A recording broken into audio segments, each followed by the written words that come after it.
You ever have one of those dreams where you're already tired and then you wake up? Anyway, this is Fragments of Silicon.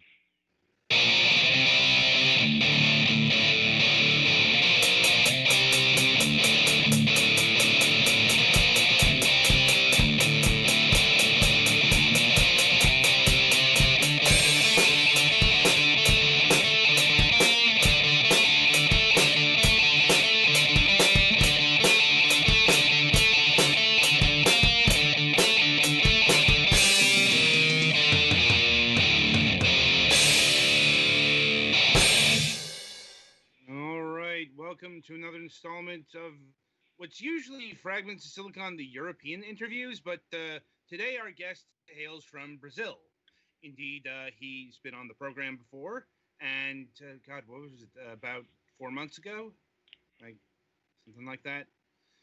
Anyway, joining us this week is Bruno from QUByte Interactive. Hey guys, good to be back here with you to talk a Mm, little bit about games. It's always a pleasure. indeed, and we have a lot to get through. Like, I think about 20 games here today. Like, maybe a bit more, maybe a bit less. You know, it's kind of incumbent on how we deal with the pacing. But anyway, so we're going to start with a game called Valentina. Um, and this appears to be a retro style platforming game. That's correct, yeah. Now, is this one of your games or is this a partner game? So this actually is a game that we did the porting for console. So this is one of the games that the original developer actually partnered with us, so we could both port and publish the games on consoles. So one of the I believe that in our previous discussion, I did mention that we focus more on the games that QUByte actually develop, but we also have our porting and publishing branches. So Valentina is a result of one of those partnerships in which we actually partner with a developer, one indie developer, to try and bring their games to consoles and to a broader audience in that sense. And now, was this something that the development partner approached you with, or is this something you approached them? Actually, there's a little bit of each, a little bit of column A, a little bit of column B. So we are always looking for uh, developers that produce games that we believe would fit in the console area. But also, there are those that see our work and approach us for a discussion. So we are, I would say that the process go both ways. Hmm, fair enough, I suppose. And what kind of platforming game is this? Is it focused on jumping? Is it focused on combat? Metroidvania? So no, it's no Metroidvania. This is one more direct platformer. We Mhm. do have some combat in there, but I would say that primarily the focus is in platforming. So I would say we could call it an action platformer, but the heavier emphasis is on platforming. Okay. Um, and I'm assuming that Valentina is the titular character of this particular title. That's correct. Yeah. hmm And what's the premise of this? What is Valentina doing here? And like, is she on an epic quest? Um, that sort of thing. Yeah, that's actually a very good question. So Valentina is our hero here, just like you mentioned, and she's actually trying to uh, she's on a quest trying to save the world, right? Like a vast majority of our heroes out there, she's just a small town girl that has to rise up to the challenge and try to save the world from a bigger evil. Right. That sounds pretty standard. Um, and I suppose, what is this greater evil?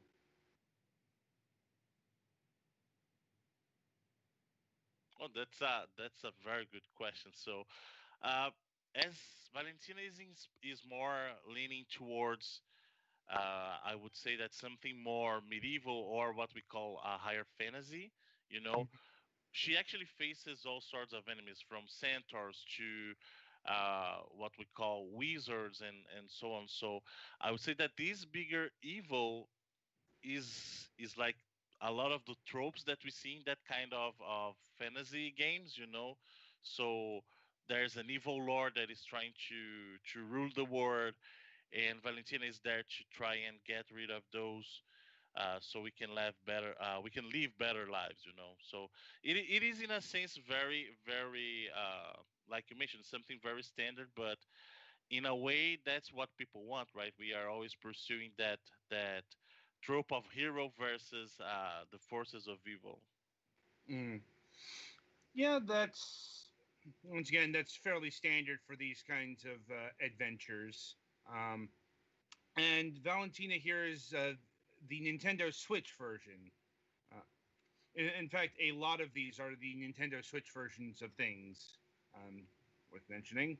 Uh, do you have any plans to bring Valentina to the PlayStation 4 or the Xbox One?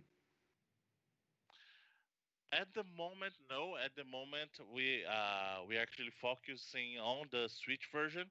Mhm. But of course, there's always this discussion. So depending on how the game performs and how it suits in the other platforms, we always have this kind of discussion. But at the moment, I would say that Valentina on consoles will remain on Switch for a while.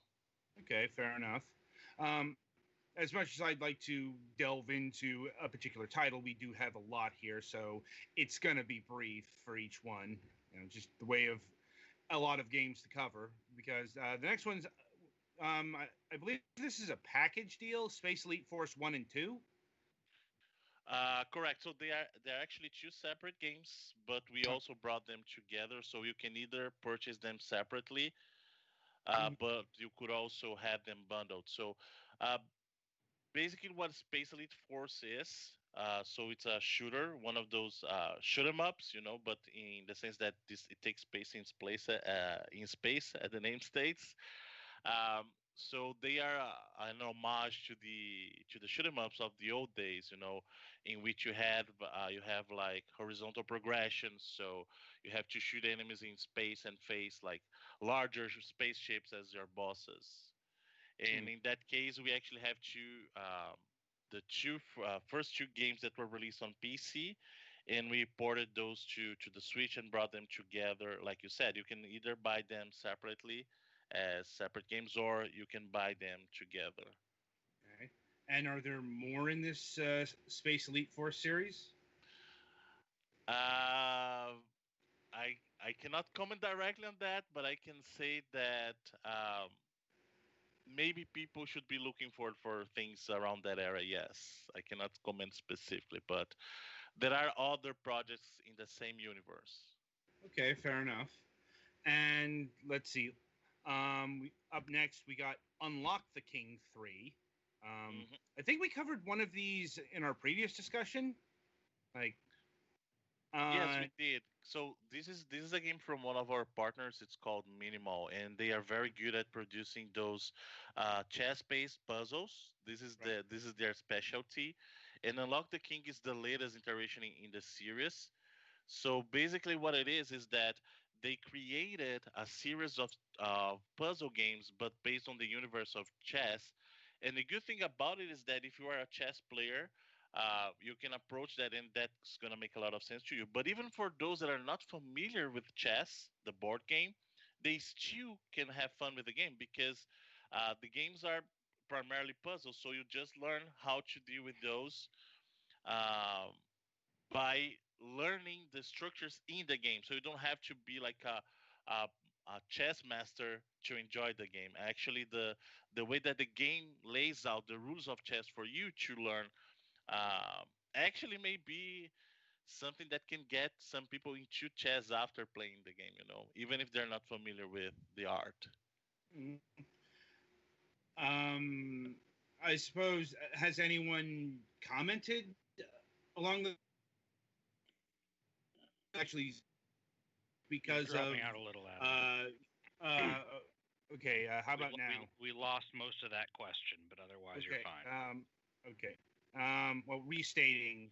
Um, my question here is: has anyone actually commented along those lines? Has anyone who's played one of these chess puzzlers mentioned to you or Minimal or whomever that that has opened them up to the wider world of chess? Yes, actually, we did have some feedbacks on that.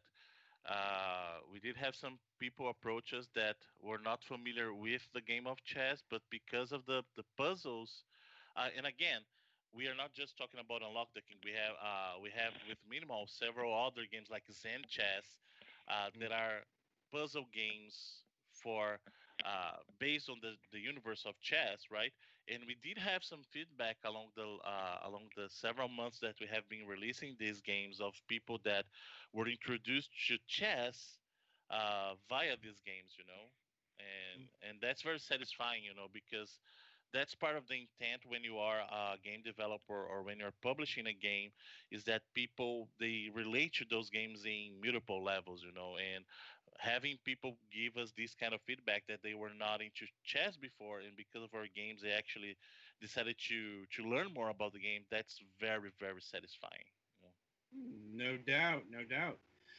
Now, specifically to unlock the King 3 here, since this is the, well, third in the series, Hmm. what is new? What has changed? What is different in this particular iteration versus the previous ones? Yeah, so with every iteration of the game, we try to implement new gameplay mechanics. So you can see that in the original Lock the King, you dealt with, if I may say, 2D boards. So in this case, you can see that in Lock the King 3, you not only have a third dimension added to the board, but also you start dealing with new types of switches, new kinds of movements. So, in a sense, Unlock the King 3 is a big evolution, a big step forward in terms of mechanics from the other two. So we are always after new mechanics and new ways of playing those games to bring them, like, to make them feel different in a sense. And that's I believe what we did with Unlock the King 3 with the 3D boards, with the new mechanics involving the switches and all the changes we have made in the game since the first release. I see. And, well, let's see. Powering forward, next up is Red Ronin. Uh, and it looks like this one was also published for the PC as well. Yes, so the original game was released for PC on Steam, yeah, and this is one of those games that we are partnering with the original developer to bring it to consoles. This game has not been released on consoles yet. We are Right. still working on the porting of the game, but Red Ronin is very interesting because it is what we call a turn-based game, but it works very different from what we would expect from games like when you're talking about turn-based games, people imagine RPGs or even tactic games like Final Fantasy Tactics, right? Right. But in that sense, Red Ronin is way more agile as a game because the turns they happen, but the enemies they move as you do your move as well in your turn. So that's a very action oriented take on turn based. Indeed. Um, and is this like real time action or is it semi turn based? Yeah, it is not real time, but I would consider that to be semi turn based. So as I said, the enemies they don't move while you don't move, but every move you make, they make their moves simultaneously. So the trick here is that you have to think before you move because you know that the moment you move, your enemies are gonna make their move as well. So you have to plan ahead to make sure that you eliminate the enemies before they can see you. Hmm. So That while does to a ship. large extent that kind of works the same way as it does in a lot of roguelikes, like actual roguelikes, I choose to interpret it as being closer to super hot only overhead view. Yeah, that would be a good definition. Yeah, super hot would be a good example. The enemies they just move when you move, so you have to plan ahead your moves. Yeah, that's a very good example. Yeah. Mm. but just a different point of view. Yeah, like you said. Hmm.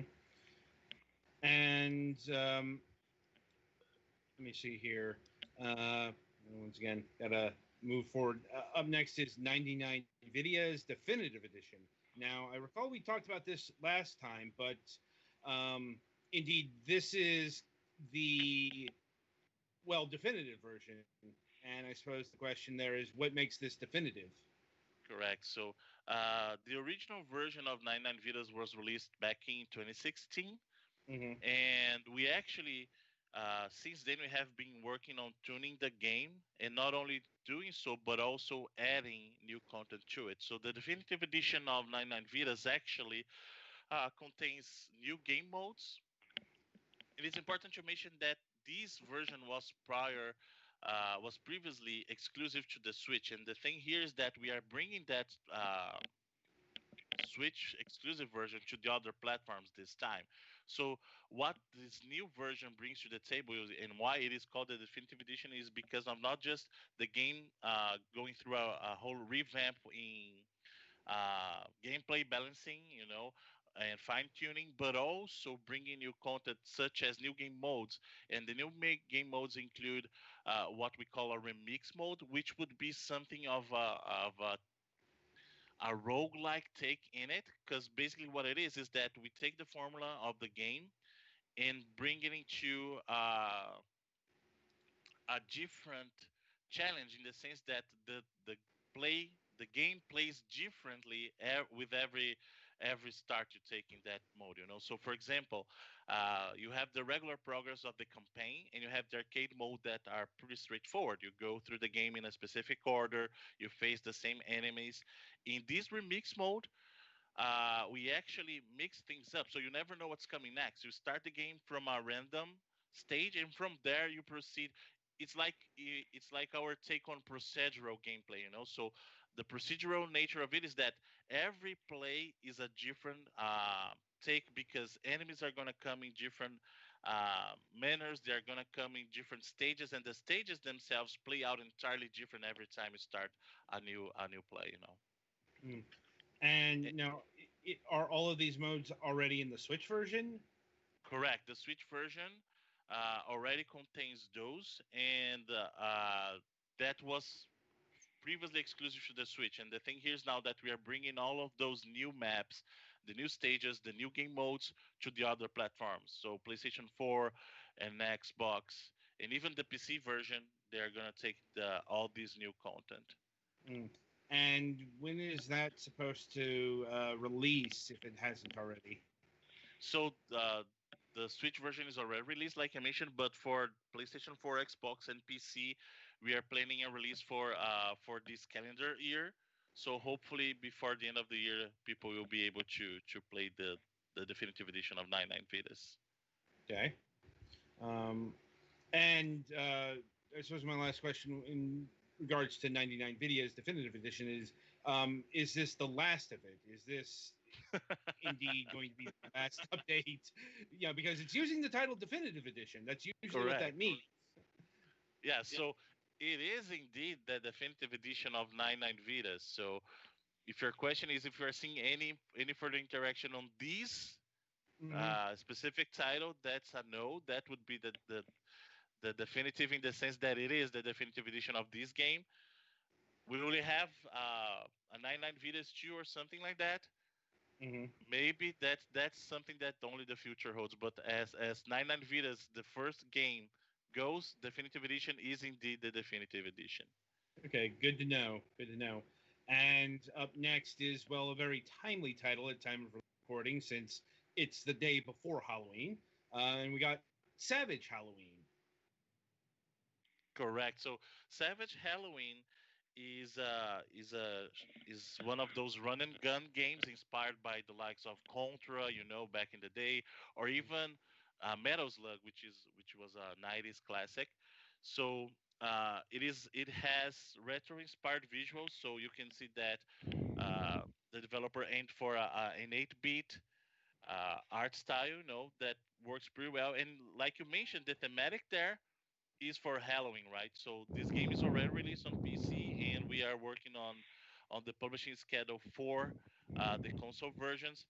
But basically, what it is imagine Contra meets Halloween thematics, and then you got it. So you have a roster of characters that they have their own uh,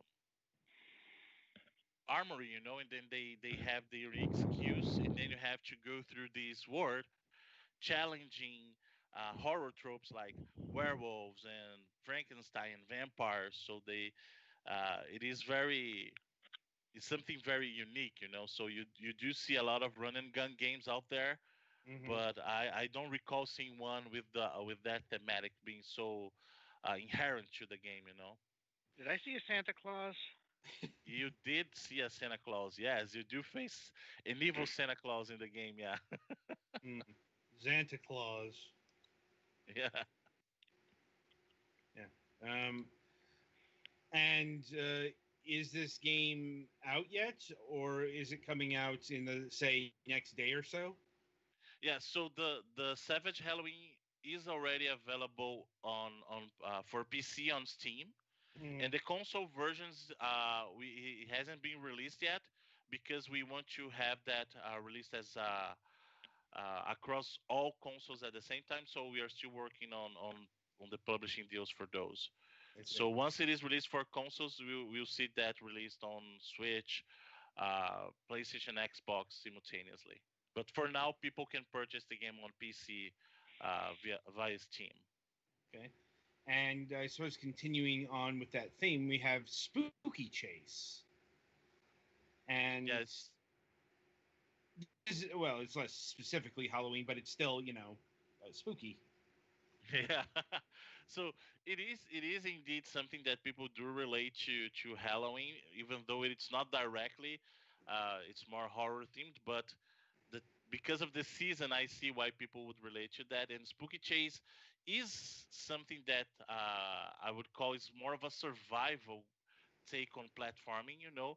And the thing about Spooky Chase is that actually the way you move, you're creating your own enemies. So every run you make, if you notice how the game plays out, is going to be entirely different because there is no pattern to the enemies. You create those patterns, and um, in a sense, that's what makes the game very unique. So you do have like your character that you can modify the way they dress. So you have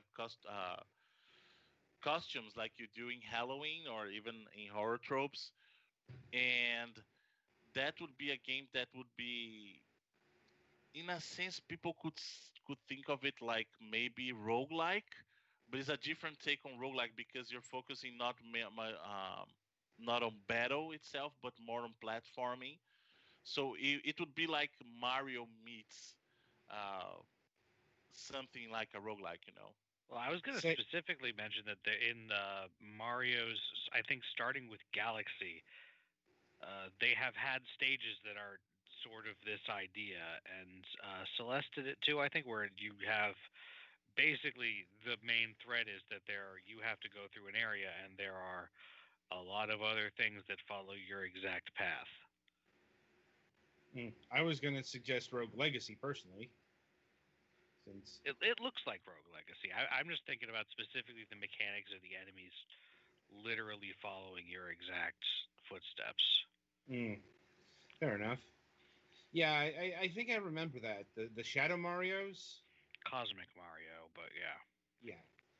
it looks exactly like Shadow Mario did. Mm.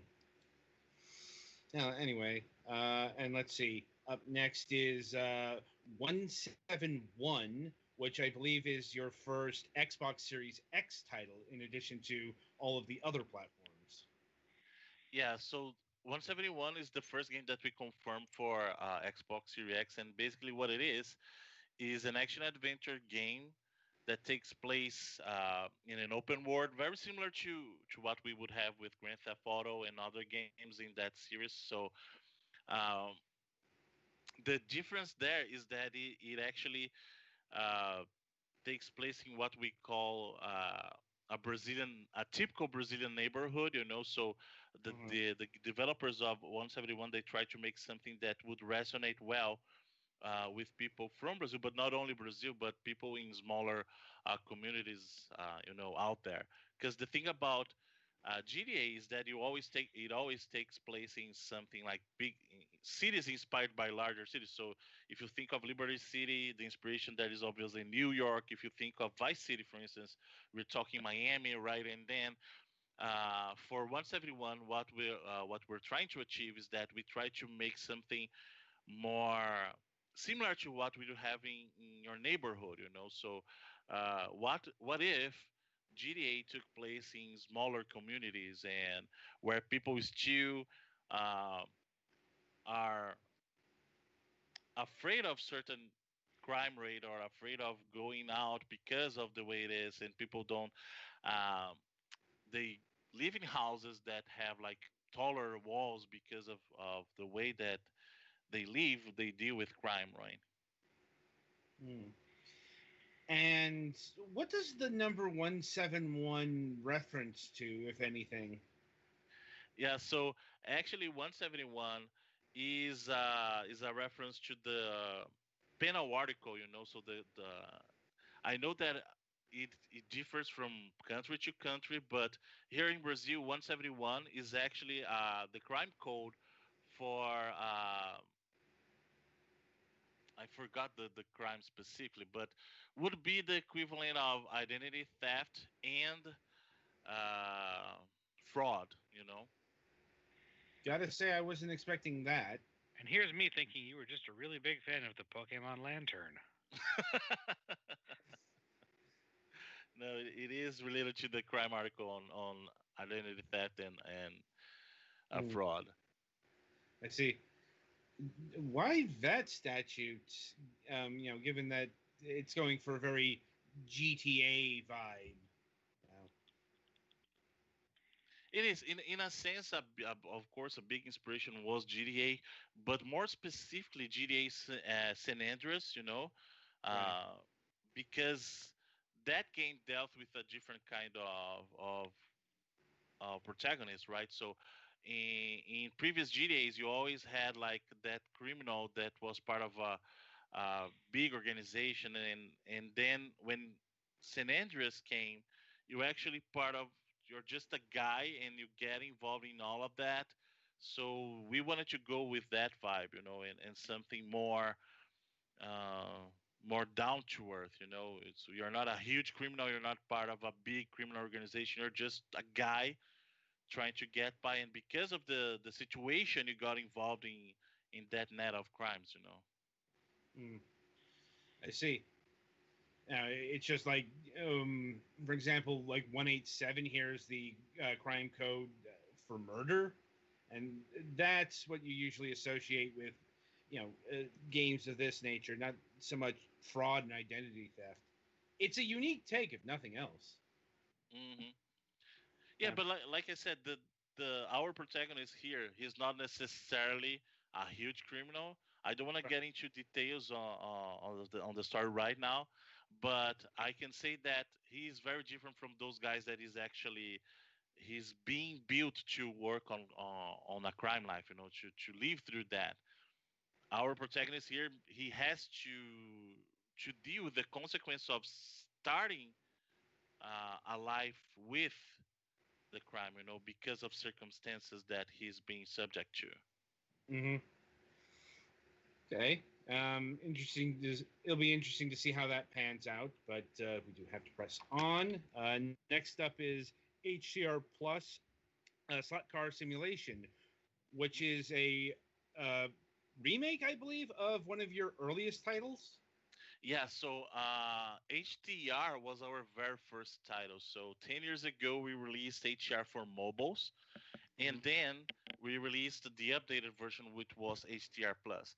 And now we are bringing HDR Plus to the Switch. And what is added to it is that in the past, the experience of playing HDR was single player. You could build your own tracks. You had an element of ghost racing there that people could race against your ghosts and try to beat your time in the track. But now while bringing that to Switch, you decided, okay, we need to bring something new to the table, right? We need to do something that would reflect the uniqueness of this title coming to the Switch, and that's where we decided to add the multiplayer component to it. So now you not only have the same features that you had in the original, but you also have a very unique multiplayer experience in which you can have four players running simultaneously on a single switch and using the Joy Cons as they would be remote for your RC, your slot cars. Hmm. And though I see this is apparently coming more to the Switch now. Yes, we are currently working on the Switch version, Hmm. but like I said before, uh, depending on the reception and how the game performs, we are always open to bringing that to other platforms. But for now, because of the way we are building the multiplayer component, that would be for the Switch. I see. Just worth noting here, the trailer here mentions the PlayStation 4 and Xbox One. Like, As coming later, right? But the first version is coming to the Switch. okay, fair enough. And let's see. Moving along here, we got War Dogs: Red's Return.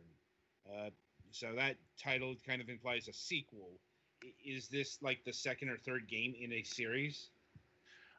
No, not really.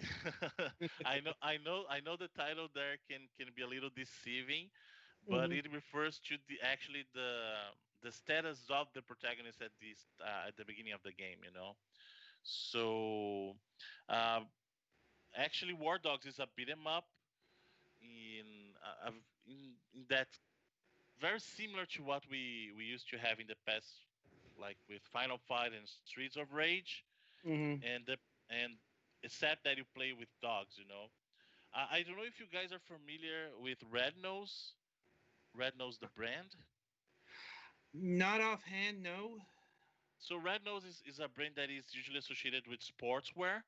Uh-huh. Um, so you do see that in sports and primarily MMA, UFC and stuff. So you do have people who are sponsored by Red Nose, but Red Nose refers to the nose of the dog. You do have a race of dog that has red nose, Uh-huh. and that is a reference to it. So your protagonist is a dog, and you fight against human, of course, human-like dogs, right? Because they walk on two legs. But it is a beat 'em up in the vein of the classic beat 'em ups, but with a twist on more modern games. So you actually are able to purchase new SKUs. You are able to purchase uh, new customs, so you could wear and reflect uh, that, and upgrades that reflect on your battle skills. So you get stronger as you evolve, and you use your experience points to purchase new upgrades. You Hmm. know So it's a dog fighting game, but it's okay because the dogs are people. exactly. Dog fight no good, but if they are humanoid dogs, that would be okay. Yeah. Hmm. I suppose that is an important distinction. And I said, apologies if we seem to be fast forwarding through some of these, but there is a lot here. And anyway, moving forward, we got a development update on Project Colony's Mars 2120. If I'm recalling correctly, I think we closed our last interview with this particular title. And I think chief among the development announcements is this has been announced for the Xbox Series X as well. Correct. Yeah. So as you mentioned, we did talk about Project Mars in our latest interview, and then we had actually an update since then, because I believe that the occasion we had only posted the teaser, Yeah. and this latest version of the video actually contains some gameplay footage showing the melee combat that will be part of it. So one big aspect of Project Mars is that we wanted to bring a Metroidvania game that would actually be a mix of the games that we have out there, because you do have like games like Super Metroid that relies on range combat, so you have your weapon, and we do have games like Guacamelee that relies solely on melee combat. And then the idea behind Mars is, what if we actually mixed both of those together with sci-fi aesthetic and brought it to modern day standards. So uh, by by the trailer, you can see that the game is pretty combo based. So this is a hint that we got from fighting games. So not only we actually used Metroidvania games as references, but also games from other genres, like I mentioned, fighting games such as Street Fighter 3 or Marvel vs. Capcom 2. And not only that, we took hints from other games as well when bringing the use of the cores. So basically, what you see there, you see that our protagonist deals with powers based on electricity or fire or ice, and this is something that we brought from games like Infamous. I don't know if you guys are familiar with the Infamous series from PlayStation. Somewhat. Yeah, so we try to bring those all of those elements into these games. So I would say that Project Mars does not reflect solely our love for the genre for Metroidvania, but also our take on what would be the next step uh, on that uh, on that genre. And I hope people like it when they get to play it. Well,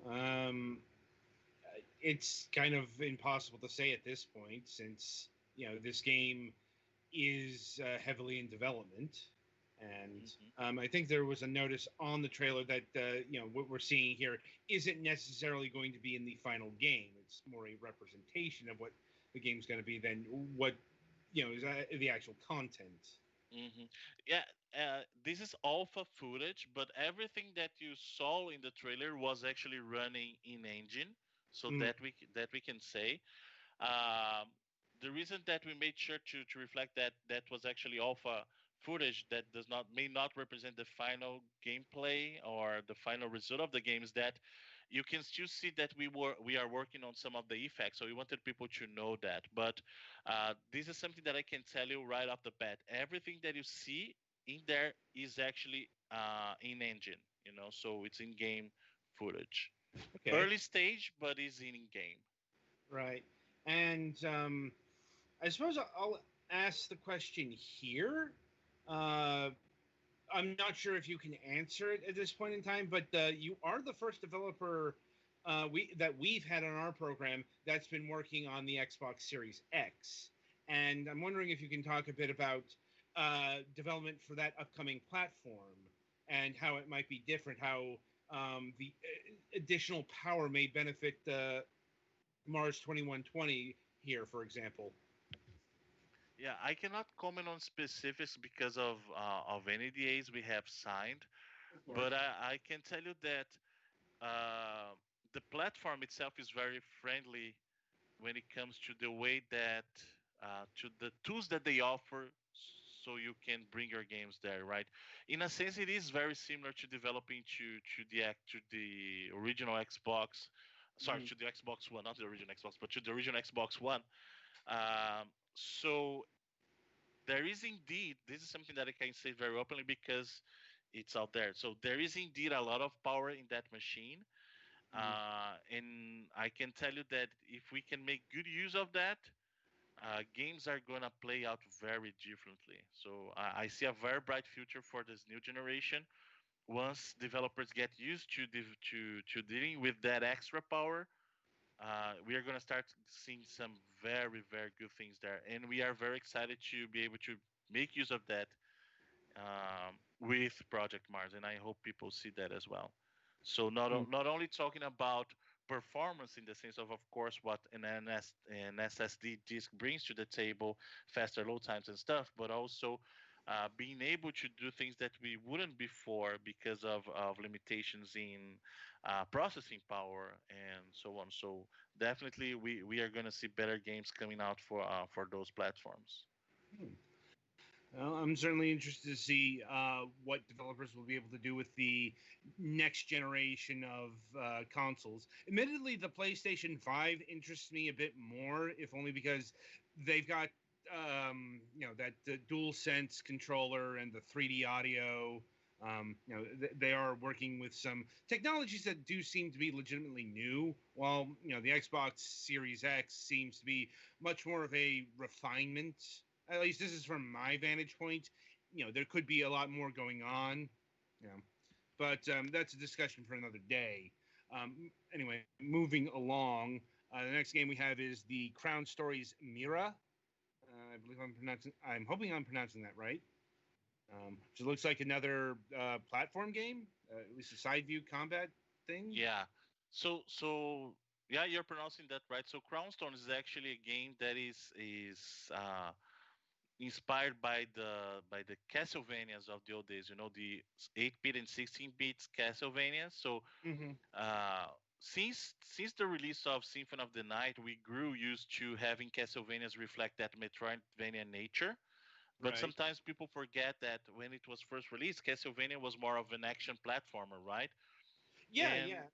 in a sense, Crownstones is like a throwback to those days, in which you actually had um, a stage to be beat, and that you actually had to face your challenges in a way that is more direct than we are used to in Metroidvanias. Not that we don't like them. Like I told you, I love Metroidvanias, Mm-hmm. but Crownstones is more of a linear, if I may say that, experience in the way that is more action oriented, and you do have stages to complete. So I mean, you still have some of the elements you see in Metroidvanias, like the upgrading your abilities. You do have different combat skills to be learned. You still have different weapons to use. But in a way that is similar to what it was in the original Castlevania, in the sense that you do have like a stage to complete. You go from point A to point B, you face a boss in there, and then once you progress, you go to the next section of the game. yeah, the action-oriented Castlevanias are certainly no slouches in the game. In the really any department. I mean, Castlevania 3 is one of the finest platformers ever created, for example. Hmm. So it makes sense that you would, and there would be people who would want to homage that particular section of Castlevania. Like, I suppose a question I have is how much does it play like those? Like, is the jumping stiff? Are you dealing with knockback? Does it retain some of the more frustrating elements of the early No, Castlevania? this is as much as I love the original Castlevania games, this is one aspect that I don't like. Like Yeah. main the jumping there, like you're jumping as you had like two sacks of cement tied to your feet. That's something I definitely do not like. And being thrown back by when you're hit and dying because of a pit that we're not supposed to be there, because we're thrown back by a Medusa head, that's something that is really frustrating, and that's definitely something that is not here. In that sense, the gameplay is closer to what we see in modern Metroidvanias. So we did try to retain what worked from the classic Metroidvanias, but when it comes to gameplay, we know that it actually infuriates a lot of people. So we try to make it play out as a more modern game. That's good. Like, yeah, I mean, I grew up with those, but I'll be honest, I don't miss those mechanics, and I played some of them. Uh, a few months back, Konami put out like the Castlevania collection on Steam last year. It's like hopefully they put some of the more recent ones out. Um, you know, Like you can make an argument for knockback as that like you really need to like avoid getting hit thing, but the fixed jump arcs are not particularly fun no, by any measure. yeah. I'm like, Castlevania is just wasn't a very maneuverable platforming series back in the day. Hmm. That's just how it was. You know, thankfully it's not back in the day anymore. Like Yeah, and I anyway, agree with you guys, because that's something that we cherish those games because they are part of the gamers we are nowadays. But there are definitely things back then that I don't miss right now. Like I'm glad in a sense that games have evolved mainly when it comes to gameplay. yeah. Anyway, jumping ahead here, since we are starting to tick down on time, up next we have Flatland Volume 2. Um, as the name in the title might suggest, this is the second Flatland title, which released earlier this year on the PlayStation 4 and Nintendo Switch, if I'm recalling correctly. Yeah. Um, and as far as my first question here is, what is the difference between this Flatland and the previous Flatland title? So in Flatland Volume 2, we actually implemented some new mechanics, including one that people requested a lot. That's actually additional jumping. So in the original, you actually had like a double jump feature, but then people would still think that the game was really, really difficult.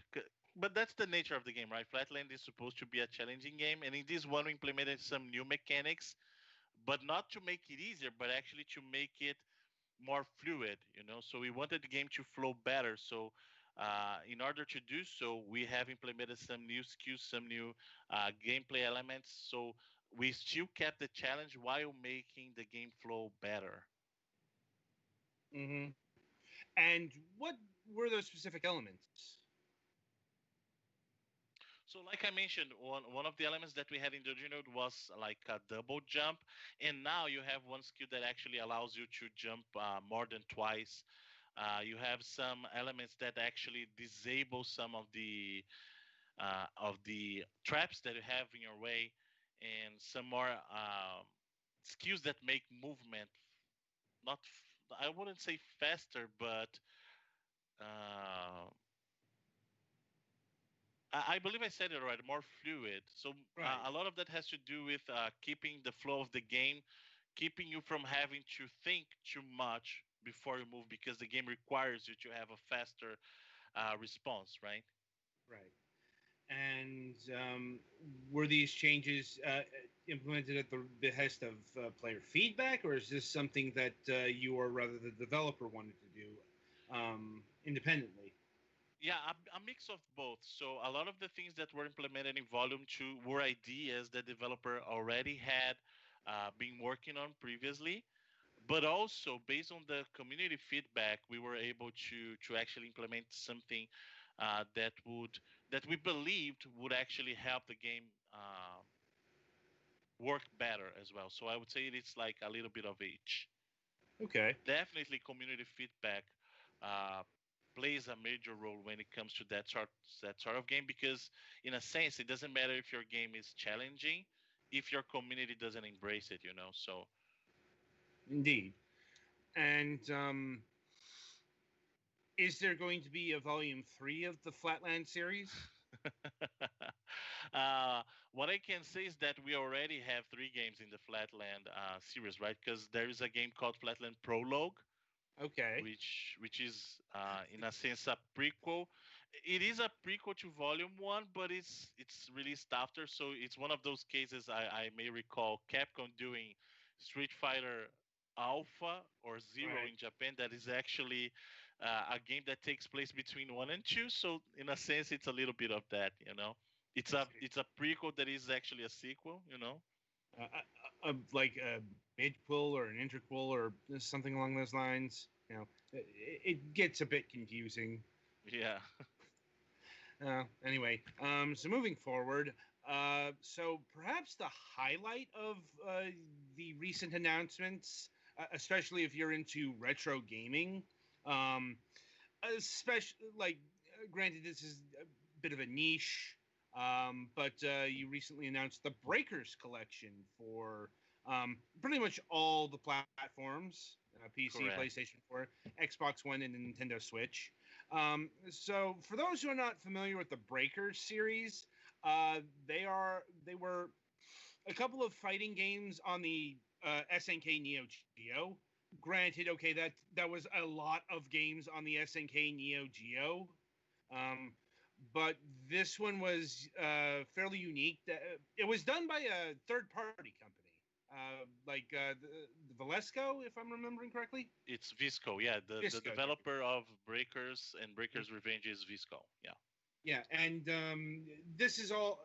if I'm remembering correctly, you have released previous games from them in previous times, correct?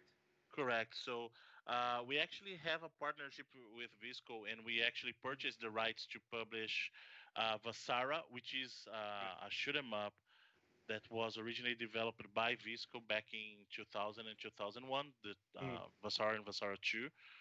And we actually brought them into a collection as well, and we released like a third game, uh, which is Timeless Vasara, in a bundle, and that Mhm. was released for Switch and PlayStation and Xbox back then. Yeah, Right. And have you done the same with the Breakers collection here, or is it just correct. so there is a new game in this one as well? No, we acquired the rights to publish Breakers Revenge on consoles, and we are still working on what's coming in the packages. We are definitely bringing the two original titles, Breakers and Breakers Revenge, Mhm. and we are still deciding on what we are adding to that, because what we did with Vasara was bringing an entirely new 3D mode, and we are still trying to figure out whether 3D would be a good route to go with a fighting game, So we still have not decided what is going to be new to this package, because we are still evaluating the best approach. And whereas in the case of Vasari, it was more of a natural evolution. So shoot 'em ups are something that we know they definitely work on the 3D space. Now, a fighting game for fans of the originals, that needs to make sense. So we are still not very clear whether that would be the direction to go. Yeah, doing 3D fighting is a whole different kettle of fish Hmm. versus 2D fighters. I mean, there's not a lot of 2D fighters that made the jump successfully into the 3D fighting game Looking at space. you, Mortal Kombat. Like, it took a, they got there eventually. Took a while, but Street Fighter as well. Took a while. That's because like projectiles are a lot harder to do in 3D versus 2D. Like Hmm. there's a really good essay by Seth Killian, I believe, um, about this whole thing that was really instrumental in the creation of Street Fighter 4. Um, so yeah, it makes sense that 3D fighting is something that would need to be evaluated. Um, but getting to the original Breakers titles, for somebody who might not have experienced these particular fighting games, what might be the unique appeal of them?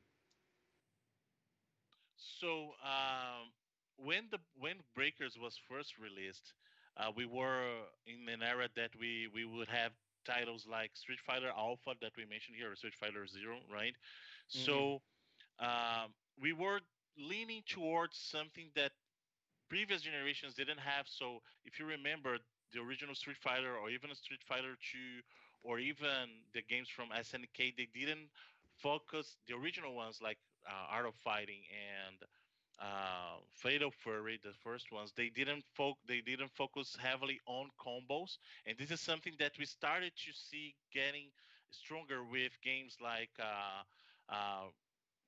Fatal Fury, the Real Bout, or even King of Fighters, and later in Street Fighter with Street Fighter the Super Turbos. Right. And Breakers came from that, like with that kind of mentality. So Breakers first is a game that tries uh, to make the player deal with combos in the way that they flow more naturally. So different from certain games that you build your combos based on specific moves. Breakers actually allows you to create your combos in the sense that you will understand what moves go together. You don't need to read a file. Let me check on the internet and see how that combo works, because they flow in a way that is similar. I don't know if you guys um, played a lot of Killer Instinct back in the day. Yeah. So Killer Instinct have an interesting way of connecting combos. So you don't have a specific combo order, but you have moves that connect together. So a medium move connects with a medium kick that connects with a stronger punch and so on. So you have to learn that from the game. And you are able to do so by playing. You don't have to read that somewhere else to go. In that sense, Breakers does have that in its nature. So uh, it motivates you to pursue your own combos and decide which ones are going to be more effective. Mm-hmm. But in a way, Breakers work because it's a different game in the way that it is balanced, that it is not that well balanced, but people like the way it is. So you do have some characters that uh, in our world today would not be kept as they were. They would be what we call nerfed, right? But people do seem to enjoy that in the original Breakers because that actually gives you a strange sense of lack of balance brings you fun while playing. I know it's difficult to think about it because usually fighting games fans they're after the perfect balance, right? But that's not what we get with Breakers, and people seem to like it that the lack of balance there actually makes it open for people to get more creative when they're trying to fight because then you're dealing with uh, a natural, if I may say, that challenge that okay, if I want to get really good at this character, I need to learn how to deal with that because the game did not balance it properly. But once you learn it, you can get that character to beat one of the games that were one of the players that was supposed to be the strongest. So you have to deal with the strengths and the weaknesses of each character. Hmm. Like, there's a certain appeal to unbalanced gameplay. I mean, uh, granted, that's tending not to say towards tournament play, but more casual play. If you will. Yeah, and our response to that was that Breaker's Revenge, in a sense, is more of an update than it is of a proper sequel. They do add like a new character, but if you face it, it's similar to what they did with Street Fighter Alpha and Alpha Two. In that Alpha Two is not a sequel in itself. It's more of an upgrade of Alpha One was. It even replaces in quotes here the place of Alpha One of the first Alpha in Street Fighter canon, right? So it's more of retelling of what happened. So Breakers Revenge is a little bit of that. So they try to fine tune the game to be prepared for tournament. So people will find a more balanced experience in Breakers Revenge. But the reason we wanted to keep both in the package was exactly so people that were fans of that lack of balance in the original could still have that same experience. And if they want something more fine-tuned, they would go to Breaker's Revenge. Right. Um, right. So we are getting low on time here. So um, I'll wrap this up with a question about do you have a targeted release date or pricing for the Breakers collection yet? So as I have mentioned, we are still working on the additional content for Breakers, the Breakers collection. So we still not have a release date, but I can tell you that it's gonna be 2021. We have not defined a specific date yet on that or a specific quarter. And as far as pricing, whenever we are pricing our games, we try to get as close as possible to the player expectations, in which they clearly see that they get a value for that. Our Vasara game was released for 9.99. Mm-hmm. I can tell you that I cannot set that on stone yet, but I would say that we would be aiming for something around that. Okay, that makes sense. And I suppose we'll see how that shapes up. And as much as I would love to continue this conversation, because we have actually skipped or not covered a whole bunch of games here, we have run out of time. Um, Maybe we'll have you back on the program um, to talk about these other games at some point in the future. Like, um, but in the meantime, so yeah, a whole bunch of games from QUByte on various platforms from a range of developers, internal and external, and a range of prices. Um, Probably should look into more of the specific pricing for each title. This is kind of the a downside for covering like 20 games. It's specific details tend to get filed off for the sake of time. Unfortunate, but just the way of things. Anyway, so that'll about do it for this installment of Fragments of Silicon. Be sure to tune in for the Sunday reviews, and if you enjoyed what you heard today, be sure to subscribe to our various channels so that you will be able to get the latest updates on our content. And until Sunday, I shall wish you good gaming.